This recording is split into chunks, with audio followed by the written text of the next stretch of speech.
lan moo tax nga capturer vidéo yi téye ko ak nan la demee mu gaaw. waaw góor sama copain la. waaw. dañ doon génn ma ni ko fan yii de dama am problème mu téléphone. mu ne ma ban téléphone ma ni ko waa iPhone laa soxla waaw. léegi mu ne ma waa boo bëggee ma jox la ko dañuy def appel vidéo. waaw. léegi ñu def appel vidéo léegi comme ça xale góor yi dugguñu moo tax ma enregistré appel bi. pour au cas bu ma joxul iPhone bi ma xam li may def ak moom. non mais li am ci dëkk bi nee nañ kenn du ci wax man waruma cee wax quoi ka am na kaa bu jàll waxuma mais bii dama ciy wax gis nga ñeenti personnes yi suñu génnul Sénégal ñëwaguma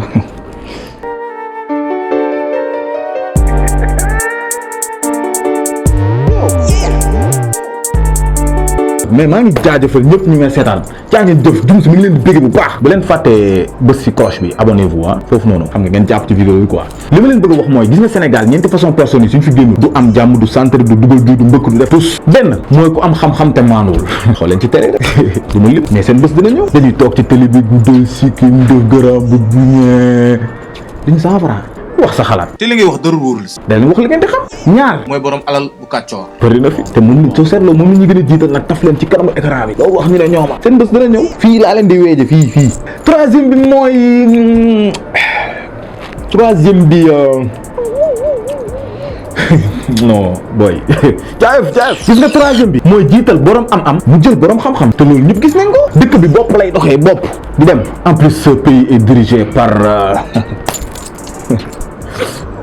duma ci wax quatrième bi mooy gone gu yaradiku nag moom dafa vaste quoi tool la day dem dafa mel ni day gën a yokk te gis nga booy yaradiku wuñ de dañoo xamuñu la ñuy def man duudu bosom dama waxoon du ma cee wax mais foo ma wax ci parce que ngóor daf ko feelu di jaay doomu ndey di jaay cher te loolu du yoon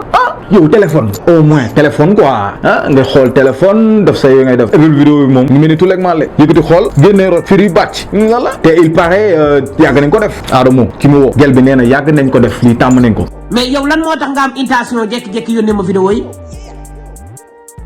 parce que dafa yaa ngi nekk dama koo mere te ñoom tàmm nañ ko mu xaritam. mos tuuti siiw xoltaanu siiw foog ne yow mën nga taal dëkk bi. mais loolu duñ ko nangu te mbaroodi ma xool mbaa looti astafurlah man xaw ma kan mooy seen directeur xaw ma ressources humaines xaw ma daal war nañ wax ak ndawam seen ndaw yi quoi parce que bay démb kii suba kële dafa teglamtoo quoi dafa gaaw sax te dégg naa ñoom ñaar ñoo bokk kër kii mën na ko déy kii dee ko ka ca des te ñoom ñaar suba mën a nekk keneen xamuñu de te booy ngir yàlla war a suuli yi man maa leen ko ñaan ñu leen ma moytu leen réseaux sociaux yi moytu leen appel vidéo yi lu di leen tëddi voilà merci réseaux sociaux c'est pour s'informer maanaam nga xam li xew ci dëkk bi xam quoi pour jàngale réseaux sociaux utum liggéey man woyow ma ko juutal de